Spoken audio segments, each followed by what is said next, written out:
probably having had a very liquid lunch, the gentleman said, were there any other problems? And this guy said, well, we're short of quite a lot of money on the account. He said, oh dear, are we? Well, we better do something about it. So he called in one of his lackeys and asked him to take the gentleman out into the, he said, the sample room. Anyway, they went into the sample room and closed the door on them. But in actual fact, it was a cold store. So they left them in the cold store for about 2 to 3 hours and then brought them out. And they were asked the question, do you really need the money? To which said gentleman said, no, I think we could maybe do without it. Hello and welcome to the Whisky Legends podcast, where I'll be speaking to one legend in particular, my granddad Tim Morrison, who's been working in whisky for over 60 years, helping to develop the industry since his granddad in the early 1900s. Throughout this series, we'll be hearing about how things have evolved from someone with unique first-hand experience, from cleaning the kiln and malting barley in the 60s, buying Isla's Bowmore distillery and pioneering the single malt whisky category with his brother in the 70s, to building the Clydeside distillery in Glasgow with his son and my uncle only a few years ago. We'll hear some incredible stories on how business has been done both at home and abroad over the last 100 years. So if you're someone that enjoys hearing about the history, magic and lasting relationships behind the liquid you love, then this is the podcast for you. In our first episode, we'll hear about my great granddad's entry into the industry in 1925 and how he bought and sold a grocers in Aberdeen you may have heard of called Chivas Brothers. We'll hear about the opportunities there after the ending of prohibition, who the major players were and how business was done at that time. If you have any feedback or questions you'd like featured in future series, please leave them in the ratings or on our YouTube or social channels, which you can find in the description. Pops, we're finally recording our whisky podcast. Did you think it would happen? I thought there was a question mark over it. You'd only listened to a podcast for the first time 3 days ago. That's it. Yeah. But we're here. And just for a bit of context on how this came about, obviously I've heard your amazing stories over the years on the golf course, in the car, over dinner, and it would be a shame for other people interested in whiskey and the history of it not to hear them as well. So here we are. A bit of background. You're obviously still in the industry now.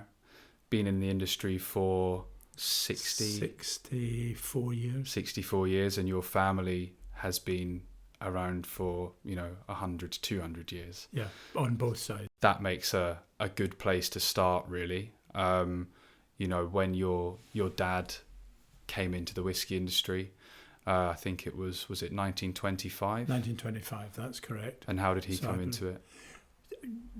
From my point of view, Andrew, there's that it is not something that neither my brother nor I know much about.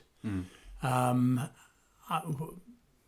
a lot was talked about it at the time, I suppose, because there was a considerable time before we came into the industry, and therefore we weren't really made aware of what his job was or his position was. What we do know is that William Walker was a fairly major brokering house at the time, but also they were exporters of blended whisky as well, and they had quite a number of blends that they exported. But that side of the family had been in the wine and spirit industry for 5 or 6 generations as well, in not just from the export business, but also domestically as wine and spirit merchants. Yeah. And what was the sort of wider industry like at that point in the 20s? Well, the industry was actually very active at that time, and it's interesting.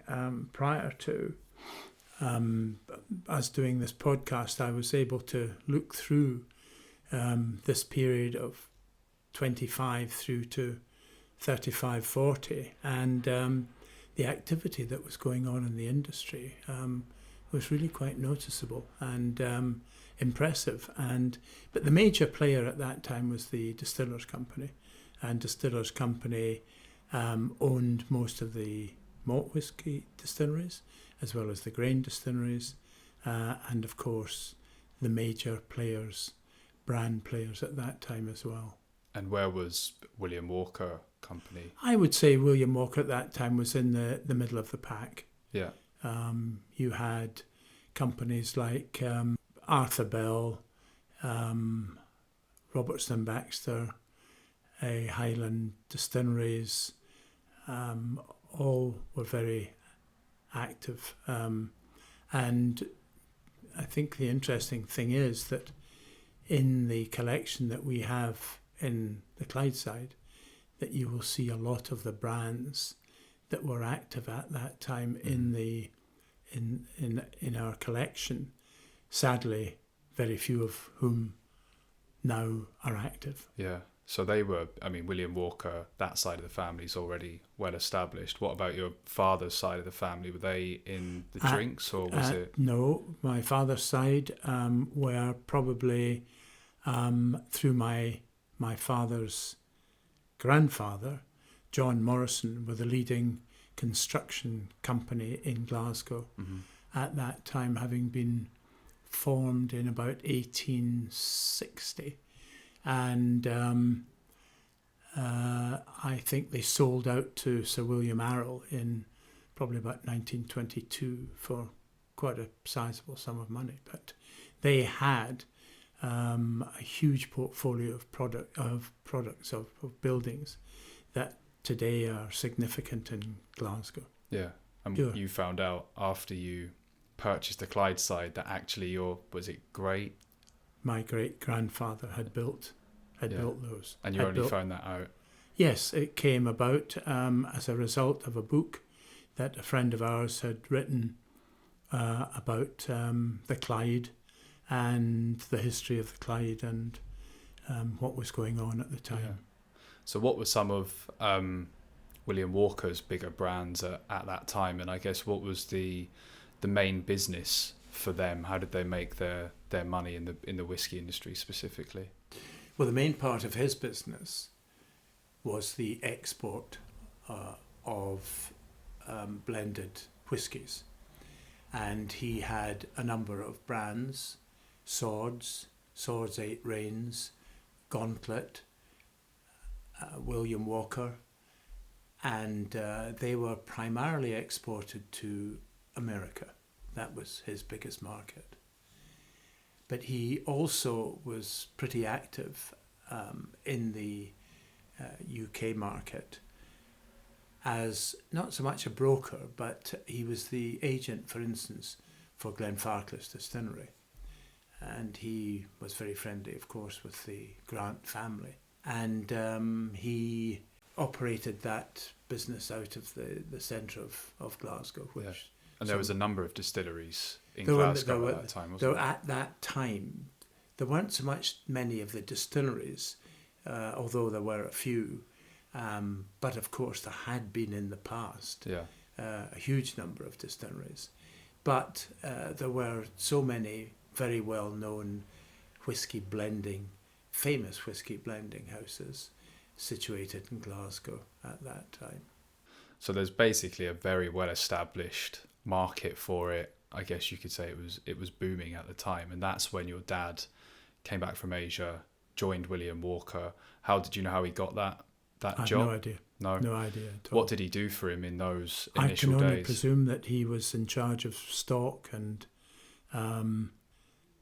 that job, buying and selling stock. So he was a broker. He was a broker. Yeah. My father basically was a broker from day one until he died. Yeah. And that's where he met your mum as well. My mother, yes, and coincidentally, of course, my grandfather had an estate on Islay, and so they would socialise over there, and obviously met my mother, and here you are. Here we are. And here yes. I am. Here you are. And so he worked for your granddad for how many years? And 25, probably 10 years. Okay, around 10 years, and then And he sort of went his own way, or? No, he joined a gentleman called Bobby Lundy, and they formed Lundy and Morrison, and they bought a grocer's business in Aberdeen, Chivas Brothers, and there are two particular things behind that. Was the fact that they had the King's warrant and that they had very good stocks of whisky. And Chivas Brothers, obviously, completely different brand Then, today. oh, totally. Yeah. Totally. What were they then? Purely a grocer's shop in Aberdeen. Just one shop, One shop. specialising in whisky. That's right. Yeah. So they bought that, and is that, how they made most of their money, or? Yeah, I would think so, because they had very good stocks and were able to move these whiskies. I think also began to establish their own contacts within the industry at the same time. Chivas Brothers attracted interest then from America, from Seagram, the Seagram company and the Bronfman family. And they decided that this would be a brand and a business that they would like to own. And so they bought it in 1947. From your father and Lundy? Lundy and Morrison, yeah. And what did they then do with Chivas? What was their... Well, then basically they established Chivas Brothers down in Paisley. They had blending and bottling facilities down there, and then they started investing in stock. And the other thing, of course, to remember then was that prohibition had come to an end. Yeah. So the demand for Scotch brands were increasing. And so end of prohibition was, I think, 1933. 35. 35, around that time. Yeah. Your father was with Lundy. I guess, was that kind of small scale at this point with Chivas? When did it start to, take off for your father? Well, Lundy and Morrison, Bobby Lundy and my father then decided to go their own separate ways. And in 1949, my father set up a company, Stanley P. Morrison Limited, as whisky brokers. And for people listening that might know the whiskey and the brands, but aren't so educated on the other side of whiskey, what is a whiskey broker? A whisky brokers in those days were responsible for buying and selling stocks for companies within the industry, because for some reason or other the blending companies would not deal with themselves. They wouldn't go direct. They wouldn't go direct. So the brokers were the medium in which the industry actually moved stocks. Yeah, and why was the reason for that? Just ease? I don't know. It does seem A, inefficient, and B, rather strange when you've got companies that are highly profitable and know their way around the industry. But nevertheless, that's how an awful lot of people in the late 40s and early 50s made a lot of money. So your father set up his own brokerage company in which year? 1949. 49. How old would you have been then? Probably about 8. 8. And do you remember those days at all? Were you No. Were you close to it, or No. you didn't go to any of the distilleries or anything No. like that? Nothing like that. No. I suppose I must have gone to his office on the odd occasion, but Yeah. that wouldn't really have... Yeah. The infatuation didn't start there. Not or at all. anything like that. No. No. And although a lot of our friends and family friends were people who were in the industry. Yeah. So I guess it just kind of, you absorbed it. Yeah. Yeah. So he started his own company. How did that then really start to grow? Was there any particular clients he had that it made it fly, or? He did a lot of business with companies like the Distillers Company, like Arthur Bell's, like MacDonald and Muir, because each broker and had their own, if you like, favourite, or their close companies with which they worked. I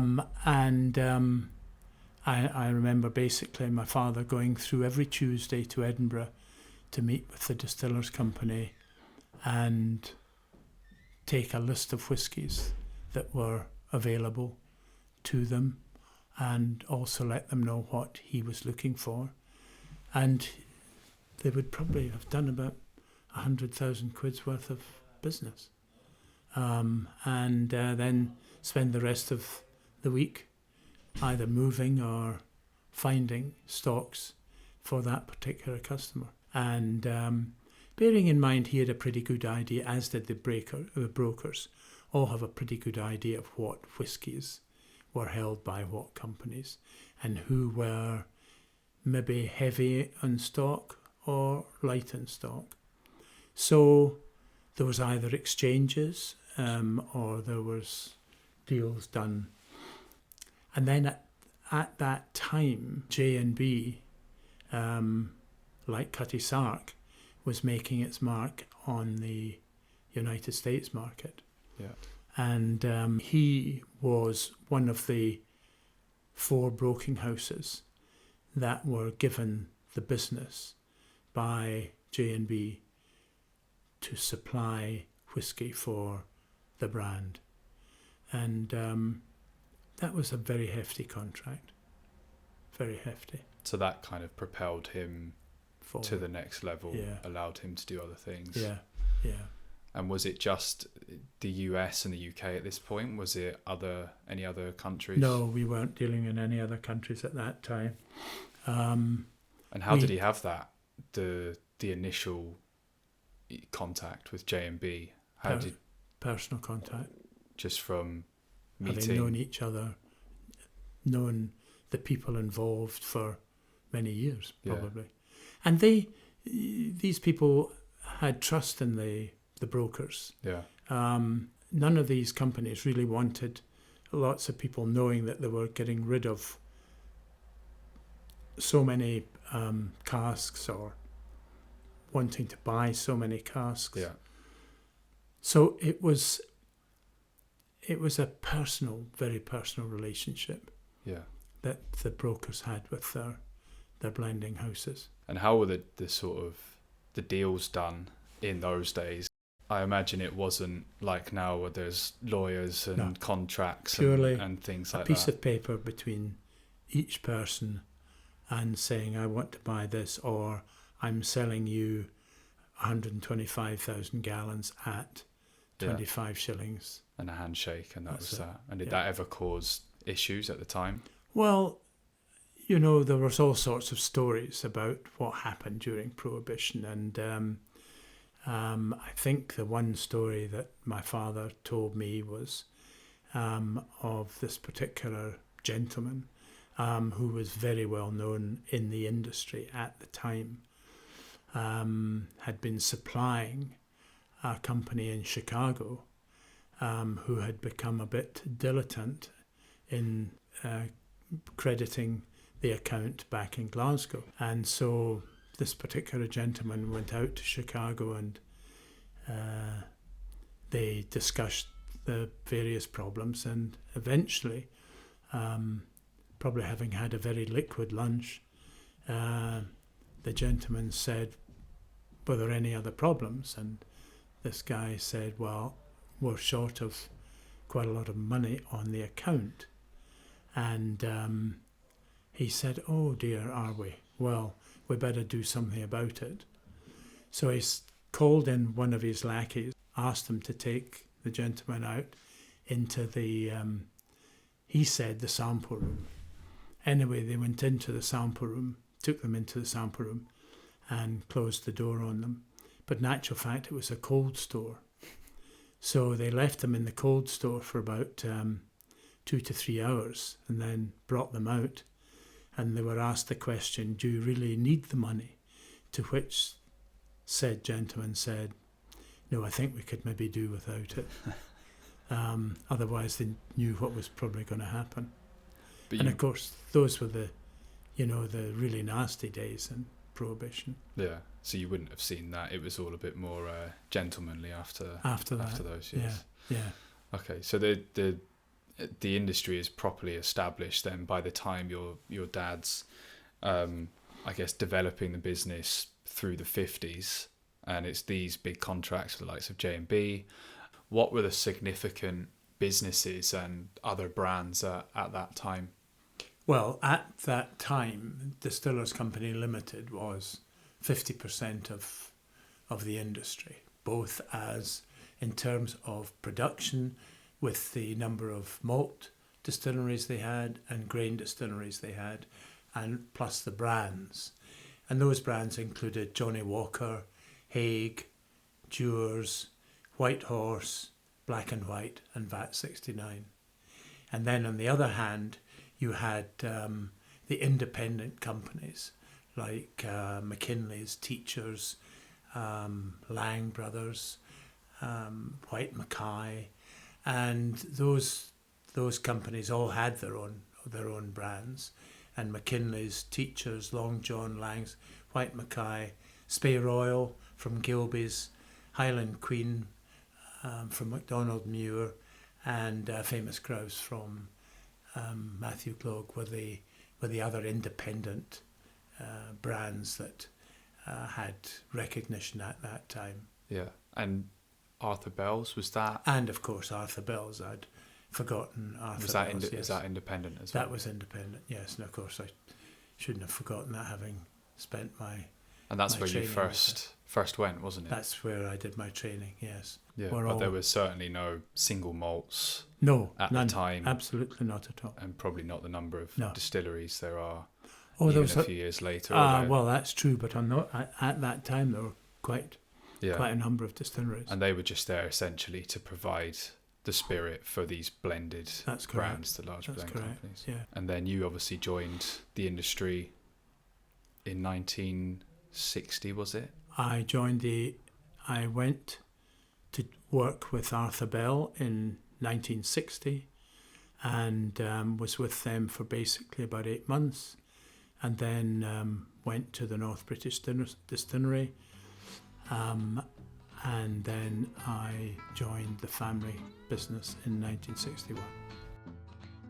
Next episode, we'll hear what it's like to work on the production line of the distillery and warehouses in the early 60s, as well as the culture and the people, where things are just a little bit different to today, with a lot less health and safety. If you have any feedback or questions you'd like featured in future series, please leave them in the ratings or on our YouTube and social channels, which you can find in the description.